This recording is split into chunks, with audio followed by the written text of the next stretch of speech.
Welcome to Talir Center. Talir means bud.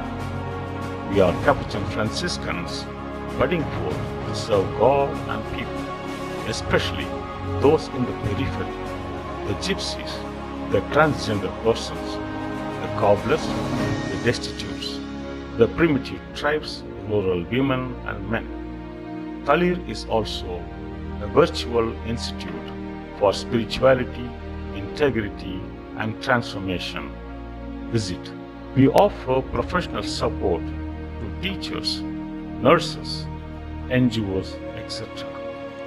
We also offer language courses in Italian, Spanish, and spoken English. Welcome to join us in our humble mission at www.talircenter.org. Contact us. Mail to talir@gmail.com. Thank you. Bienvenue au Talir Capuchin Online Ministries. Aujourd'hui, ce 24 octobre 2021, 30e dimanche du temps ordinaire, nous sommes heureux de diffuser la traduction française du message de Frère Newton, prêtre capucin en Inde. Nous le remercions de nous avoir aidés à méditer sur la parole de Dieu tout au long du mois d'octobre. Voici le message du frère Newton. Chers frères et sœurs, salutations de paix. Nous sommes le 30e dimanche du temps ordinaire. Le temps ordinaire ne signifie pas qu'il est insignifiant, mais plutôt un temps pendant lequel nous lisons et réfléchissons sur les enseignements et les miracles de Jésus-Christ.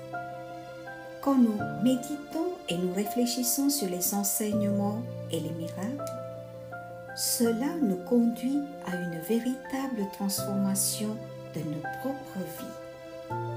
Dans l'évangile d'aujourd'hui, nous lisons l'histoire de l'aveugle Bartimée qui voit de nouveau, guéri miraculeusement par Jésus. Bartimée, le fils de Timée, n'est pas né aveugle. Cela ressort clairement de sa demande à Jésus de l'aider à le voir. À l'époque de Jésus, toute maladie physique ou affection était considérée comme la punition du péché. Sans aucun doute, les gens de son entourage croyaient que Bartimée était un pécheur et qu'il est donc devenu aveugle. Il n'aurait donc pas voulu simplement retrouver la vue, mais aurait voulu le pardon de Dieu aussi. C'était aussi la croyance des Juifs que le Messie qui devait venir, seul pouvait pardonner les péchés et qu'il devait venir de la lignée du roi David. Ayant entendu parler de la famille de Jésus, de ses enseignements et de ses miracles, Bartimée a vraiment cru qu'il était le Messie. Il a appelé Jésus fils de David pour signifier le Messie, alors que les gens l'appelaient Jésus de Nazareth. Bartimée était le seul à l'appeler fils de David. Il était peut-être physiquement aveugle, mais spirituellement, il avait une vue claire. Les personnes ayant soi-disant une bonne vision n'avaient pas une bonne vue spirituelle pour voir Jésus comme Messie ou fils de David. Bartimée a vu Jésus plus clairement avant même qu'il ne soit guéri. Il voyait Jésus comme le Messie. Cette compréhension l'a aidé à avoir foi en lui et à exprimer sa foi dans la prière. Sa foi l'a amené à crier à Jésus malgré les protestations des autres. Sa foi l'a conduit à courir à la hâte vers Jésus, même au point de jeter son manteau. Ces deux gestes, son cri et sa précipitation vers Jésus, sont les deux signes significatifs d'une personne qui a la foi. Et Jésus reconnaît cette foi et l'approuve. Il dit, « Va, ta foi t'a sauvé. » Pour avoir une telle foi comme Bartimée, nous avons besoin d'avoir nos yeux spirituels ouverts. Mais souvent, nos yeux physiques sont un obstacle à nos yeux spirituels. Peut-être que les yeux physiques de Bartimée ont été aveuglés pendant un certain temps, afin que ses yeux spirituels puissent devenir forts et avoir une vision plus claire. Cela l'a aidé à voir Jésus comme le Messie. Chères sœurs et frères en Christ, nous avons besoin de voir plus avec nos yeux spirituels qu'avec nos yeux physiques. Ce que le monde dit, ce sont les informations à nos yeux physiques. Mais ce que Dieu a l'intention de dire est clair pour nous à travers la voix intérieure que nous voyons à travers nos yeux spirituels. La première et la deuxième lecture d'aujourd'hui parlent de notre Sauveur et de sa mission que nous devons voir avec nos yeux spirituels. Comme Bartimée, nous devons apprendre à voir Jésus comme le seul Sauveur, un grand prêtre choisi par Dieu lui-même, qui est venu sacrifier sa propre vie pour le salut de tous. La lettre aux Hébreux énonce cette vérité que Jésus est le Messie. Et que fera ce Messie? Il fera ce que Dieu le Père a fait et fait encore.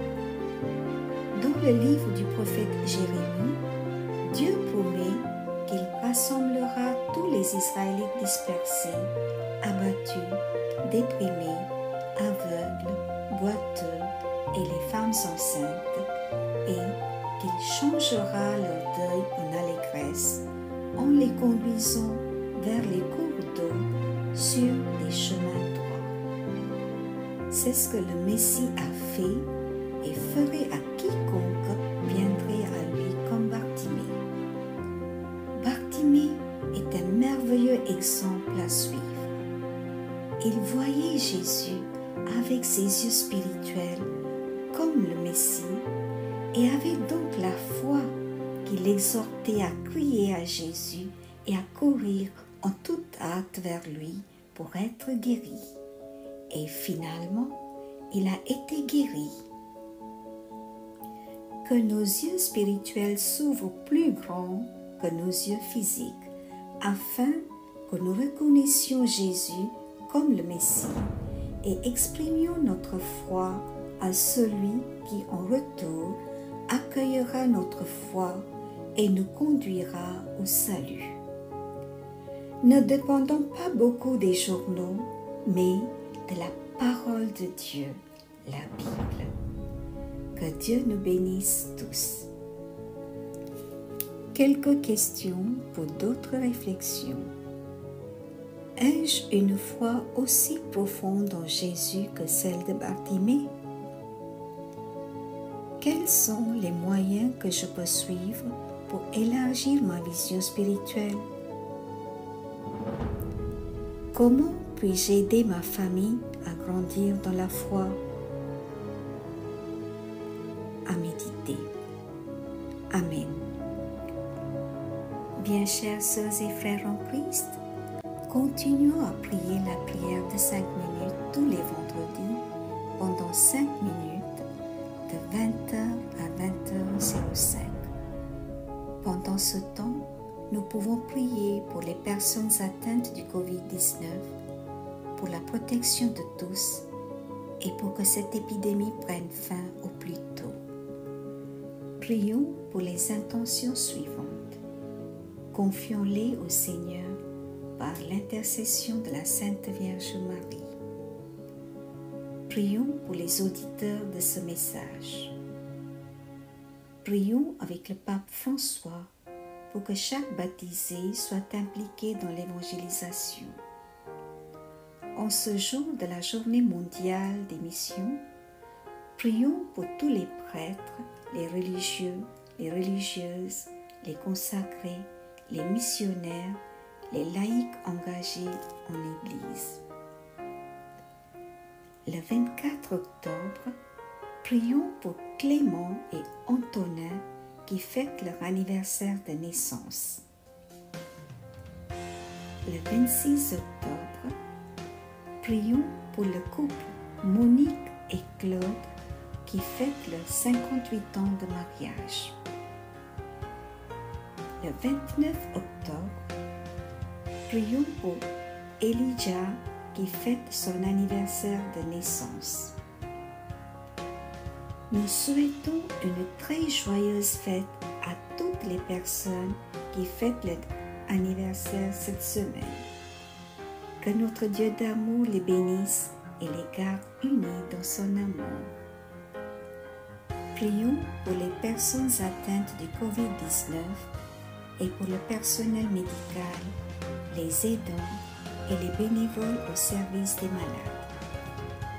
Prions pour ceux qui sont au chômage, les foyers en difficulté, les enfants vivant des situations familiales difficiles.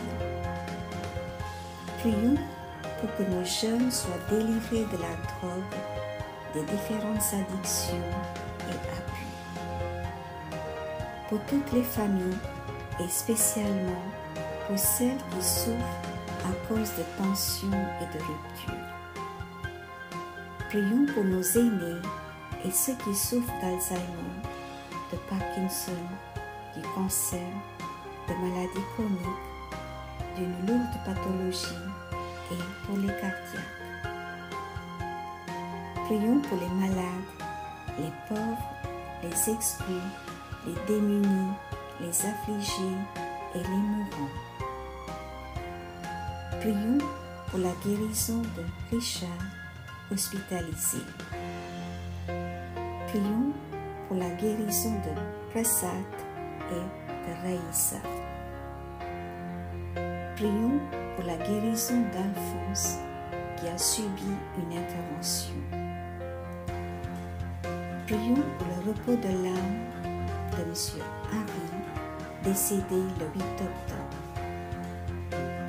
Prions pour le repos de l'âme de Christophe Samy, anniversaire de décès d'Anne. Prions pour le repos de l'âme de Louis Roch, décédé il y a un mois. Prions pour les fidèles défunts de cette semaine, pour les défunts de nos familles et pour les âmes du purgatoire.